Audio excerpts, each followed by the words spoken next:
नमः शिवाय। नमो भगवते वासुदेवाय। नमस्कार। आज हम पद्म पुराण के एक अत्यंत पवित्र, करुणा, सत्य और धर्म से परिपूर्ण अध्याय का श्रवण करने जा रहे हैं। यह अध्याय केवल एक कथा नहीं, बल्कि सत्य की महिमा, मातृत्व का त्याग और अहिंसा के सर्वोच्च आदर्श का जीवंत उपदेश है। इस अध्याय में बताया गया है कि किस प्रकार सरिताओं में श्रेष्ठ ब्रह्मा की पुत्री परम पावन सरस्वती नदी को नंदा नाम की प्राप्ति हुई। यह कथा एक सत्यवादी गौ, उसके वात्सल्यपूर्ण त्याग और एक शापग्रस्त राजा के उद्धार से जुड़ी हुई है। जहाँ एक ओर क्रूरता है, वहीं दूसरी ओर करुणा है। जहाँ भय है, वहीं सत्य का तेज है। यह प्रसंग हमें सिखाता है कि सत्य ही धर्म की जड़ है, सत्य ही मोक्ष का द्वार है और सत्य के सामने सबसे भयानक पाप भी पराजित हो जाता है। इस अध्याय में हम देखेंगे राजा प्रभंजन का पतन और उद्धार, नंदा गौ की अद्भुत सत्यनिष्ठा, बाघ के रूप में जीवन बिताने वाले राजा का हृदय परिवर्तन और अंततः सरस्वती नदी का नंदा नाम से प्रसिद्ध होना। तो आइए श्रद्धा, एकाग्रता और पवित्र भाव के साथ इस दिव्य कथा का श्रवण करें। अपने मन को सांसारिक विचारों से मुक्त कर धर्म और सत्य के इस अमृत प्रवाह में प्रवेश करें। अब कथा का शुभारंभ करते हैं। सूत जी कहते हैं, यह सुनकर देवव्रत भीष्म ने पुलस्त्य जी से पूछा, ब्राह्मण, सरिताओं में श्रेष्ठ नंदा, कोई दूसरी नदी तो नहीं है? मेरे मन में इस बात को लेकर बड़ा कौतूहल हो रहा है कि सरस्वती का नाम नंदा कैसे पड़ गया।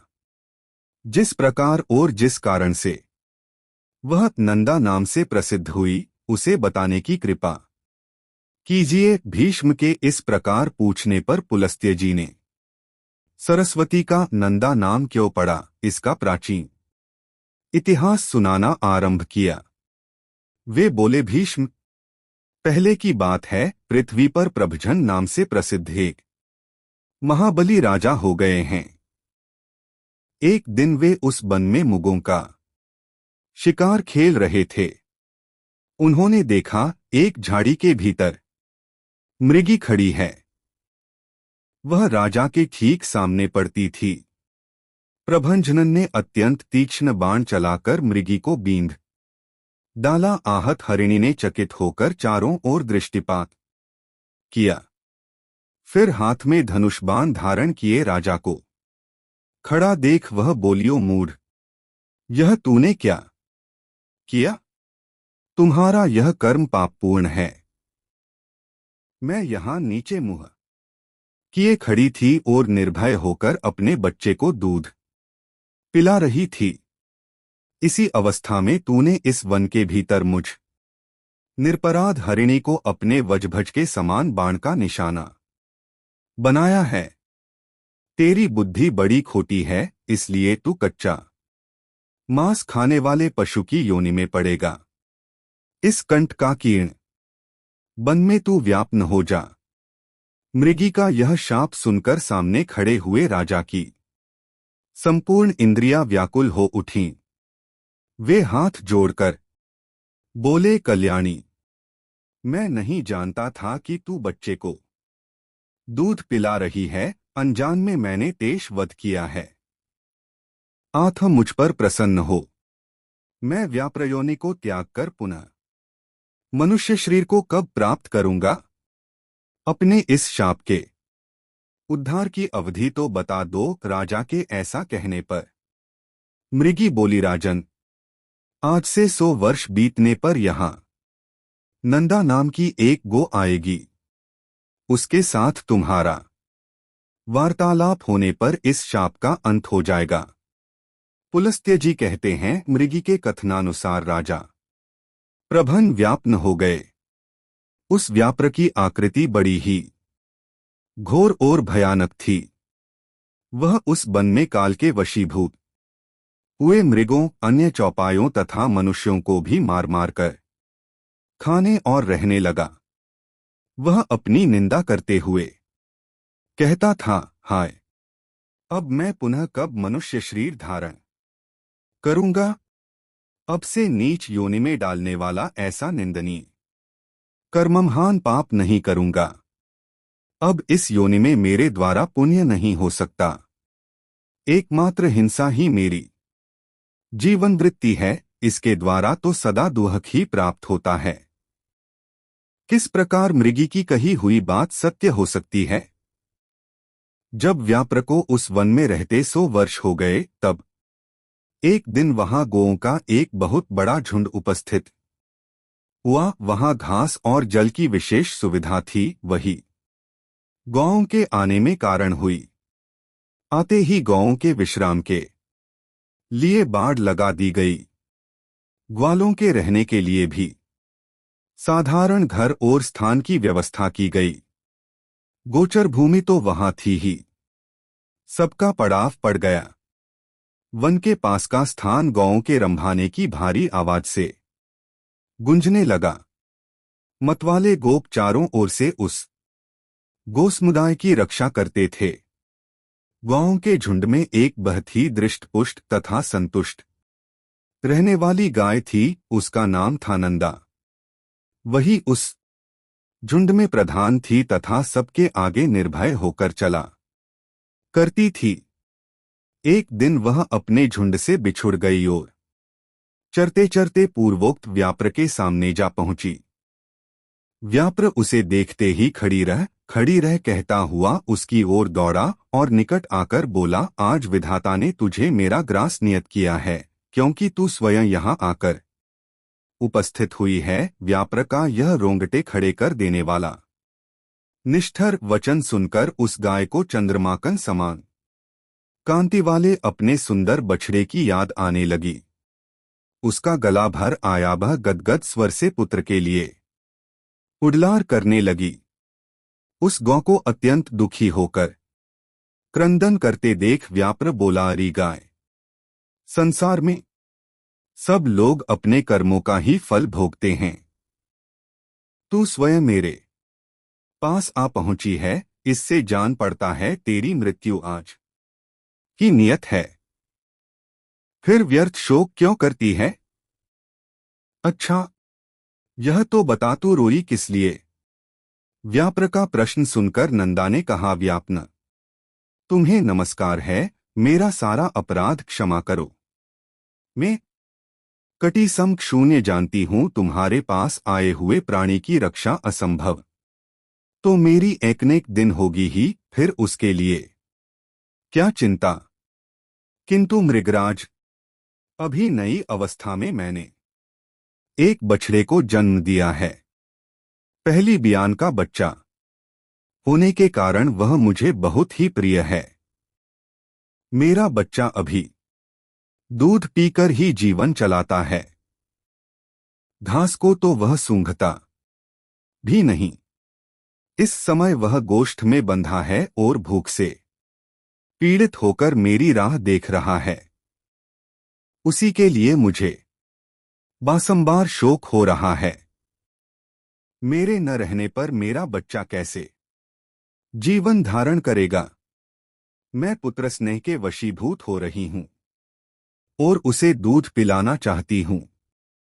मुझे थोड़ी देर के लिए जाने दो। बछड़े को पिलाकर प्यार से उसका मस्तक चाटूंगी और उसे हिताहित की जानकारी के लिए कुछ उपदेश करूंगी। फिर अपनी सखियों की देखरेख में उसे सौंपकर तुम्हारे पास लौट आऊंगी।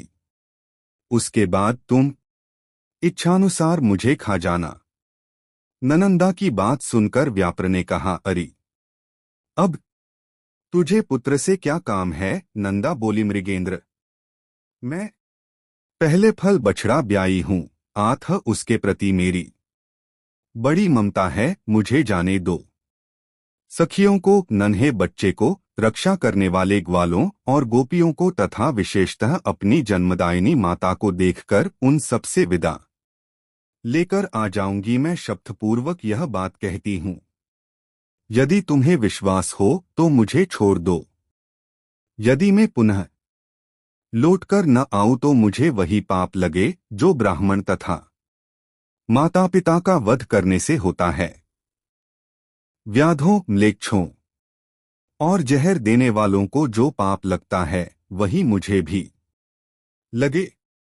जो गौशाला में विपन्न डालते हैं, सोते हुए प्राणी को मारते हैं तथा जो एक बार अपनी कन्या का दान करके फिर उसे दूसरे को देना चाहते हैं, उन्हें जो पाप लगता है वही मुझे भी लगे। जो अयोग्य बैलों से भारी बोझ उठवाता है, उसको लगने वाला पाप मुझे भी लगे। जो कथा होते समय विपन्न डालता है और जिसके घर पर आया हुआ मित्र निराश लौट जाता है, उसको जो पाप लगता है वही मुझे भी लगे। यदि मैं पुनः लौटकर न आऊं, इन भयंकर पातकों के भय से मैं अवश्य आऊंगी।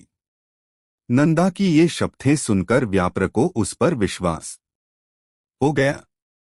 वह बोला, गाय, तुम्हारी इन शपथों से मुझे विश्वास हो गया है, पर कुछ लोग तुमसे यह भी कहेंगे कि सत्री के साथ हास परिहास में, विवाह में गौ को संकट से बचाने में तथा प्राण संकट उपस्थित होने पर जो गिफ्त की जाती है, उसकी उपेक्षा से पाप नहीं लगता।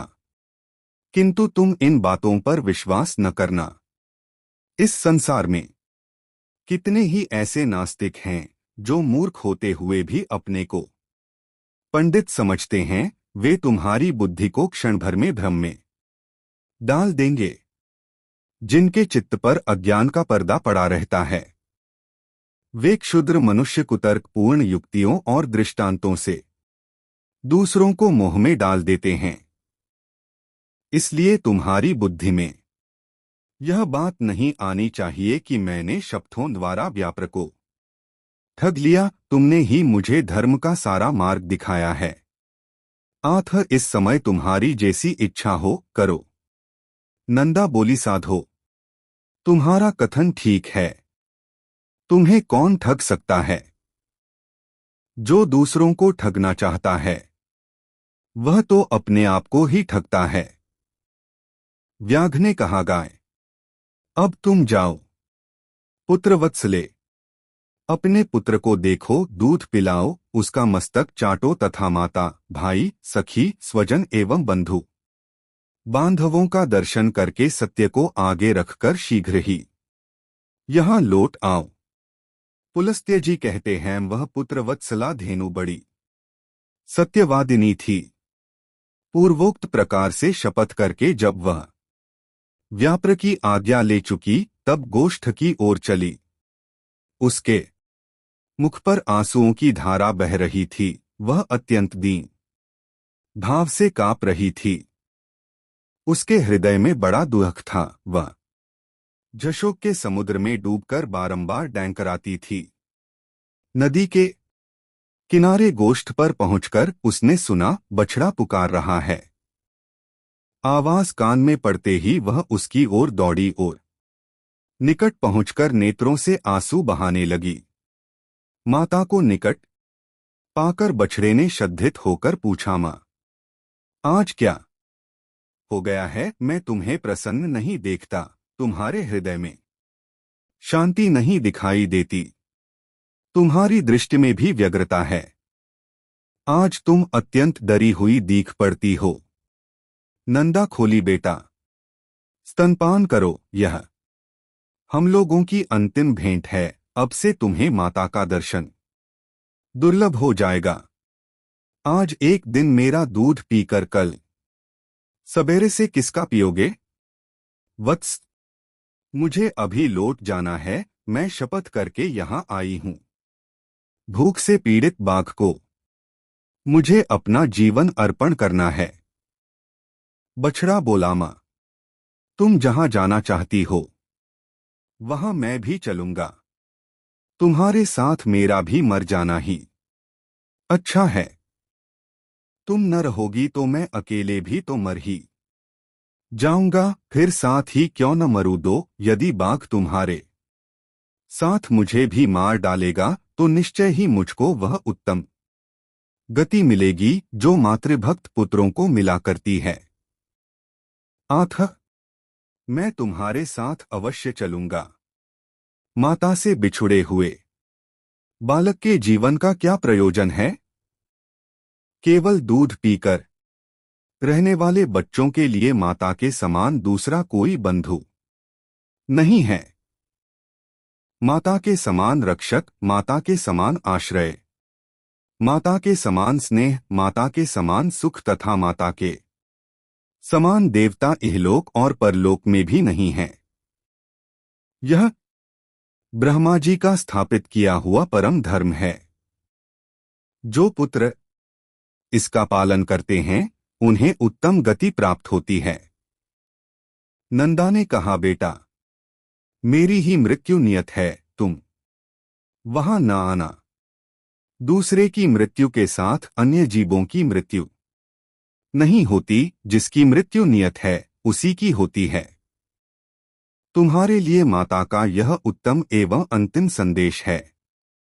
मेरे वचनों का पालन करते हुए यहीं रहो, यही मेरी सबसे बड़ी शुश्रूषा है। जल के समीप अथवा वन में विचरते हुए कभी प्रमाद न करना, प्रमाद से समस्त प्राणी नष्ट हो जाते हैं। लोभवश कभी ऐसी घास को चरने के लिए न जाना जो किसी दुर्गम स्थान में उगी हो, क्योंकि लोभ से इहलोक और परलोक में भी सबका विनाश हो जाता है। लोभ से मोहित होकर लोग समुद्र में, घोर वन में तथा दुर्गम स्थानों में भी प्रवेश कर जाते हैं। लोभ के कारण विद्वान पुरुष भी भयंकर पाप कर बैठता है। लोभ, प्रमाद तथा हर एक के प्रति विश्वास कर लेना, इन तीन कारणों से जगत का नाश होता है। अतः इन तीनों दोषों का परित्याग करना चाहिए। बेटा, संपूर्ण शिकारी जीवों से तथा म्लेच्छ और चोर आदि के द्वारा संकट प्राप्त होने पर सदा प्रयलपूर्वक अपने शरीर की रक्षा करनी चाहिए। पापयोनि वाले पशु पक्षी अपने साथ एक स्थान पर निवास करते हों तो भी उनके विपरीत चित्त का सहसा पता नहीं लगता। नख वाले जीवों का, नदियों का, सींग वाले पशुओं का, शस्त्र धारण करने वालों का, स्त्रियों का तथा दूतों का कभी विश्वास नहीं करना चाहिए। जिस पर पहले कभी विश्वास नहीं किया गया हो ऐसे पुरुष पर तो विश्वास करे ही नहीं। जिस पर विश्वास जम गया हो उस पर भी अत्यंत विश्वास न करे, क्योंकि अविश्वसनीय पर विश्वास करने से जो भय उत्पन्न होता है वह विश्वास करने वाले का समूल नाश कर डालता है। औरों की तो बात ही क्या है, अपने शरीर का भी विश्वास नहीं करना चाहिए। भीरु स्वभाव वाले बालक का भी विश्वास न करे, क्योंकि बालक डराने धमकाने पर प्रमादवश गुप्त बात भी दूसरों को बता सकते हैं। सर्वत्र और सदा सूंघते हुए ही चलना चाहिए, क्योंकि गंध से ही गौएं भली बुरी वस्तु की परख कर पाती हैं। भयंकर वन में कभी अकेला न रहे, सदा धर्म का ही चिंतन करे। मेरी मृत्यु से तुम्हें घबराना नहीं चाहिए, क्योंकि एक न एक दिन सबकी मृत्यु निश्चित है। जैसे कोई पार्थिव छाया का आश्रय लेकर बैठ जाता है और विश्राम करके फिर वहां से चल देता है, उसी प्रकार प्राणियों का समागम होता है। बेटा, तुम शोक छोड़कर मेरे वचनों का पालन करो। पुलस्त्य जी कहते हैं, यह कहकर नंदा पुत्र का मस्तक सूंघकर उसे चाटने लगी और अत्यंत शोक के वशीभूत हो डबडबाई हुई आंखों से बारंबार लंबी सांस लेने लगी। तदंतर बारंबार पुत्र को निहारकर वह अपनी माता, सखियों तथा गोपियों के पास जाकर बोली, माता जी, मैं अपने झुंड के आगे चरती हुई चली जा रही थी। इतने में ही एक व्याप्र मेरे पास आ पहुंचा। मैंने अनेकों सौगंधे खाकर उसे लौट आने का विश्वास दिलाया है, तब उसने मुझे छोड़ा है। मैं बेटे को देखने तथा आप लोगों से मिलने के लिए चली आई थी। अब फिर वहीं जा रही हूं। माँ, मैंने अपने दुष्ट स्वभाव के कारण तुम्हारा जो जो अपराध किया हो वह सब क्षमा करना। अब अपने इस नाती को लड़का करके मानना। सखियों की ओर मुड़कर, प्यारी सखियों, मैंने जानकर या अनजान में यदि तुमसे कोई अप्रिय बात कह दी हो अथवा और कोई अपराध किया हो तो उसके लिए तुम सब मुझे क्षमा करना। तुम सब संपूर्ण सद्गुणों से युक्त हो, तुम में सब कुछ देने की शक्ति है। मेरे बालक पर सदा क्षमा भाव रखना। मेरा बच्चा दीन, अनाथ और व्याकुल है, इसकी रक्षा करना। मैं तुम ही लोगों को इसे सौंप रही हूं, अपने पुत्र की ही भांति इसका भी पोषण करना। अच्छा, अब क्षमा मांगती हूं। मैं सत्य को अपना चुकी हूं, आथ व्याप्र के पास जाऊंगी। सखियों को मेरे लिए चिंता नहीं करनी चाहिए। नंदा की बात सुनकर उसकी माता और सखियों को बड़ा दुख हुआ। वे अत्यंत आश्चर्य और विषाद में पड़कर बोलियां हो, यह बड़े आश्चर्य की बात है कि व्याप्र के कहने से सत्यवादिनी नंदा पुनः उस भयदूर स्थान में प्रवेश करना चाहती है। शपथ और सत्य के आश्रय से शत्रु की धोखा दे अपने ऊपर आए हुए महान भय का यत्नपूर्वक नाश करना चाहिए। जिस उपाय से आत्मरक्षा हो सके वही कर्तव्य है। नंदे, तुम्हें वहां नहीं जाना चाहिए। अपने नन्हे से शिशु को त्याग कर सत्य के लोभ से जो तू वहां जा रही है, यह तुम्हारे द्वारा अधर्म हो रहा है। इस विषय में धर्मवादी ऋषियों ने पहले एक वचन कहा था, वह इस प्रकार है। प्राण संकट उपस्थित होने पर शब्दों के द्वारा आत्मरक्षा करने में पा नहीं लगता। जहां असत्य बोलने से प्राणियों की प्राण रक्षा होती हो, वहां वह असत्य भी सत्य है और सत्य भी असत्य है। नंदा बोली, भीनो दूसरों के प्राण बचाने के लिए मैं भी असत्य कह सकती हूं, किंतु अपने लिए, अपने जीवन की रक्षा के लिए मैं किसी तरह झूठ नहीं बोल सकती। जीव अकेले ही गर्भ में आता है, अकेले ही मरता है, अकेले ही उसका पालन पोषण होता है तथा अकेले ही वह सुख दुख भोगता है। आथ मैं सदा सत्य ही बोलूंगी। सत्य पर ही संसार टिका हुआ है। धर्म की स्थिति भी सत्य में ही है। सत्य के कारण ही समुद्र अपनी मर्यादा का उल्लंघन नहीं करता। राजा बलि भगवान विष्णु को पृथ्वी देकर स्वयं पाताल में चले गए और छल से बांधे जाने पर भी सत्य पर ही डटे रहे। गिरिराज विंध्य अपने 100 शिखरों के साथ बढ़ते बढ़ते बहुत ऊंचे हो गए थे, यहां तक कि उन्होंने सूर्य का मार्ग भी रोक लिया था, किंतु सत्य में बांध जाने के कारण ही वे महर्षि अगस्त्य के साथ किए गए अपने नियम को नहीं तोड़ते। स्वर्ग, मोक्ष तथा धर्म सब सत्य में ही प्रतिष्ठित हैं। जो अपने वचन का लोप करता है, उसने मानो सबका लोप कर दिया।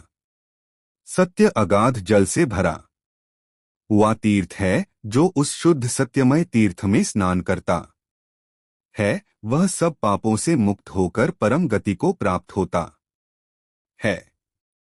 1000 अश्वमेध यज्ञ और सत्य भाषण, ये दोनों यदि तराजू पर रखे जाए तो 1000 अश्वमेध यज्ञों से सत्य का ही पलड़ा भारी रहेगा। सत्य ही उत्तम तप है। सत्य ही उत्कृष्ट शार्त ज्ञान है। सत्य भाषण में किसी प्रकार का छेश नहीं है। सत्य ही साधु पुरुषों की परख के लिए कसौटी है। वही सत्पुरुषों की वंश परंपरागत संपत्ति है। संपूर्ण आश्रयों में सत्य का ही आश्रय श्रेष्ठ माना गया है। वह अत्यंत कठिन होने पर भी उसका पालन करना अपने हाथ में है। सत्य संपूर्ण जगत के लिए आभूषण रूप है। जिस सत्य का उच्चारण करके म्लेच्छ भी स्वर्ग में पहुंच जाता है, उसका परित्याग कैसे किया जा सकता है? सखिया बोली, नंदे, तुम संपूर्ण देवताओं और दैत्यों के द्वारा नमस्कार करने योग्य हो, क्योंकि तुम परम सत्य का आश्रय लेकर अपने प्राणों का भी त्याग कर रही हो, जिनका त्याग बड़ा ही कठिन है। कल्याणी, इस विषय में हम लोग क्या कह सकती हैं? तुम तो धर्म का बीड़ा उठा रही हो। इस सत्य के प्रभाव से त्रिभुवन में कोई भी वस्तु दुर्लभ नहीं है। इस महान त्याग से हम लोग यही समझती हैं कि तुम्हारा अपने पुत्र के साथ वियोग नहीं होगा। जिस नारी का चित्त कल्याण मार्ग में लगा हुआ है, उस पर कभी आपत्तियां नहीं आती। पुलस्त्य जी कहते हैं, तदंतर गोपियों से मिलकर तथा समस्त गो समुदाय की परिक्रमा करके वहां के देवताओं और वृक्षों से विदा ले नंदा वहां से चल पड़ी। उसने पृथ्वी, वरुण, अमनमी, वायु, चंद्रमा, दसों दिक्पाल, वन के वृक्ष, आकाश के नक्षत्र तथा ग्रहें सबको बारंबार प्रणाम करके कहा, इस वन में जो सिद्ध और वन देवता निवास करते हैं, वे वन में चरते हुए मेरे पुत्र की रक्षा करें। इस प्रकार पुत्र के स्नेहवश बहुत सी बातें कहकर नंदा वहां से प्रस्थित हुई और उस स्थान पर पहुंची जहां वह तीखी दाढ़ों और भयड्डर आकृति वाला मांसभक्षी बाघ मुंह बाए बैठा था। उसके पहुंचने के साथ ही उसका बछड़ा भी अपनी पूंछ ऊपर को उठाए अत्यंत वेग से दौड़ता हुआ वहां आ गया और अपनी माता और व्यापन दोनों के आगे खड़ा हो गया।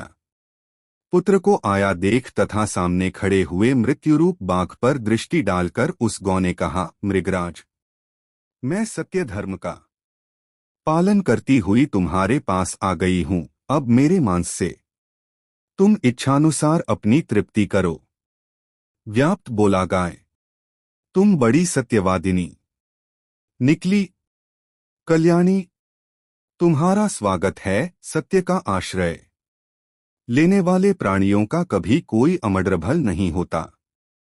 तुमने लौटने के लिए जो पहले सत्यपूर्वक शपथ की थी, उसे सुनकर मुझे बड़ा कौतूहल हुआ था कि यह जाकर फिर कैसे लौटेगी।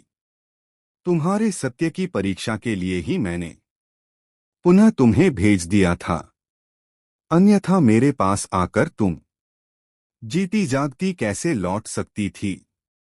मेरा वह कौतूहल पूरा हुआ। मैं तुम्हारे भीतर सत्य खोज रहा था, वह मुझे मिल गया। इस सत्य के प्रभाव से मैंने तुम्हें छोड़ दिया। आज से तुम मेरी बहन हुई और यह तुम्हारा पुत्र मेरा भांजा हो गया। शुभे, तुमने अपने आचरण से मुझ महान पापी को यह उपदेश दिया है कि सत्य पर ही संपूर्ण लोक प्रतिष्ठित है। सत्य के ही आधार पर धर्म टिका हुआ है। कल्याणी, तुण और लताओं सहित भूमि के वे प्रदेश धन्य हैं जहां तुम निवास करती हो। जो तुम्हारा दूध पीते हैं वे धन्य हैं, तार्थ हैं। उन्होंने ही पुण्य किया है और उन्होंने ही जन्म का फल पाया है। देवताओं ने मेरे सामने यह आदर्श रखा है। गौ में ऐसा सत्य है, यह देखकर अब मुझे अपने जीवन से अरुचि हो गई। अब मैं वह कर्म करूंगा जिसके द्वारा पाप से छुटकारा पा जाऊं। अब तक मैंने हजारों जीवों को मारा और खाया है। मैं महान पापी, दुराचारी, निर्दयी और हत्यारा हूं। पता नहीं ऐसा दारुण कर्म करके मुझे किन लोकों में जाना पड़ेगा। बहन, इस समय मुझे अपने पापों से शुद्ध होने के लिए जैसी तपस्या करनी चाहिए उसे संक्षेप में बताओ, क्योंकि अब विस्तार पूर्वक सुनने का समय नहीं है। गाय बोली, भाई बाघ, विद्वान पुरुष सत्ययुग में तप की प्रशंसा करते हैं और त्रेता में ज्ञान तथा उसके सहायक कर्म की, द्वापर में यज्ञों को ही उत्तम बतलाते हैं, किंतु कलयुग में एकमात्र दान ही श्रेष्ठ माना गया है। संपूर्ण दानों में एक ही दान सर्वोत्तम है, वह है संपूर्ण भूतों की अभयदान। इससे बढ़कर दूसरा कोई दान नहीं है। जो समस्त चराचर प्राणियों को अभयदान देता है वह सब प्रकार के भय से मुक्त होकर परब्रह्म को प्राप्त होता है। अहिंसा के समान न कोई दान है न कोई तपस्या। जैसे हाथी के पदचिह्न में अन्य सभी प्राणियों के पदचिह्न समा जाते हैं, उसी प्रकार अहिंसा के द्वारा सभी धर्म प्राप्त हो जाते हैं। योग एक ऐसा वृक्ष है जिसकी छाया तीनों तापों का विनाश करने वाली है। धर्म और ज्ञान उस वृक्ष के फूल हैं। स्वर्ग तथा मोक्ष उसके फल हैं। जो आध्यात्मिक, आधिदैविक और आधिभौतिक इन तीनों प्रकार के दुहखों से संतप्त हैं, वे इस योगवृक्ष की छाया का आश्रय लेते हैं। वहां जाने से उन्हें उत्तम शांति प्राप्त होती है, जिससे फिर कभी दुहखों के द्वारा वे बाधित नहीं होते। यही परम कल्याण का साधन है जिसे मैंने संक्षेप से बताया है। तुम्हें ये सभी बातें ज्ञात हैं, केवल मुझसे पूछ रहे हो।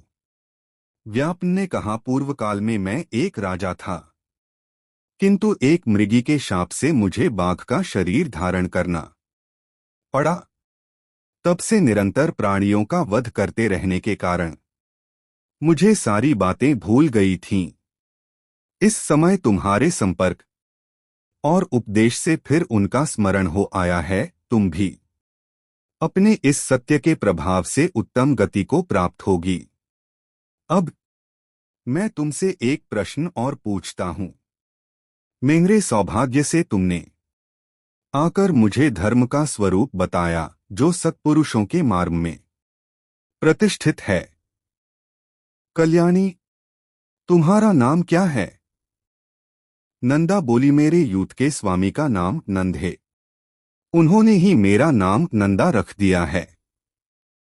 पुलस्त्य जी कहते हैं, नंदा का नाम कान में पड़ते कि राजा प्रभन शाप से मुक्त हो गए। उन्होंने पुण्य, बल और रूप से संपन्न राजा का शरीर प्राप्त कर लिया। इसी समय सत्य भाषण करने वाली यशस्विनी नंदा का दर्शन करने के लिए साक्षात धर्म वहां आए और इस प्रकार बोले, नंदे, मैं धर्म हूं, तुम्हारी सत्यवाणी से आकृष्ट होकर यहां आया हूं। तुम मुझसे कोई श्रेष्ठ वर मांग लो। धर्म के ऐसा कहने पर नंदा ने यह वर मांगा, धर्मराज, आपकी कृपा से मैं पुत्र सहित उत्तम पद को प्राप्त हो तथा यह स्थान मुनियों को धर्म प्रदान करने वाला शुभ तीर्थ बन जाए। देवेश्वर, यह सरस्वती नदी आज से मेरे ही नाम से प्रसिद्ध हो, इसका नाम नंदा पड़ जाए। आपने वर देने को कहा, इसलिए मैंने यही वर मांगा है। पुत्र सहित देवी नंदा तत्काल ही सत्यवादियों के उत्तम लोक में चली गई। राजा प्रभनन ने भी अपने पूर्वोपार्जित राज्य को पा लिया। नंदा सरस्वती के तट से स्वर्ग को गई थी तथा उसने धर्मराज से इस आशय का वरदान भी मांगा था, इसलिए विद्वानों ने वहां सरस्वती का नाम नंदा रख दिया। जो मनुष्य वहां आते समय सरस्वती के नाम का उच्चारण मात्र कर लेता है, वह जीवन भर सुख पाता है और मृत्यु के पश्चात देवता होता है। स्नान और जलपान करने से सरस्वती नदी मनुष्यों के लिए स्वर्ग की सीढ़ी बन जाती है। अष्टमी के दिन जो लोग एकाग्रचित्त होकर सरस्वती में स्नान करते हैं, वे मृत्यु के बाद स्वर्ग में पहुंचकर सुख भोगते हुए आनंदित होते हैं। सरस्वती नदी सदा ही स्त्रियों को सौभाग्य प्रदान करने वाली है। तृतीया को यदि उसका सेवन किया जाए तो वह विशेष सौभाग्यदायिनी होती है। उस दिन उसके दर्शन से भी मनुष्य को पापराशि से छुटकारा मिल जाता है। जो पुरुष उसके जल का स्पर्श करते हैं, उन्हें भी मुनीश्वर समझना चाहिए। वहां चांदी दान करने से मनुष्य रूपवान होता है। ब्रह्मा की पुत्री यह सरस्वती नदी परम पावन और पुण्यसलीला है, यही नंदा नाम से प्रसिद्ध है। फिर जब यह स्वच्छ जल से युक्त हो दक्षिण दिशा की ओर प्रवाहित होती है, तब विपुला या विशाला नाम धारण करती है। वहां से कुछ ही दूर आगे जाकर यह पुनः पश्चिम दिशा की ओर मुड़ गई है। वहां से सरस्वती की धारा प्रकट देखी जाती है। उसके तटों पर अत्यंत मनोहर तीर्थ और देव मंदिर हैं, जो मुनियों और सिद्ध पुरुषों द्वारा भली भांति सेवित हैं। नंदा तीर्थ में स्नान करके यदि मनुष्य सुवर्ण और पृथ्वी आदि का दान करे तो वह महान अभ्युदयकारी तथा अक्षय फल प्रदान करने वाला होता है।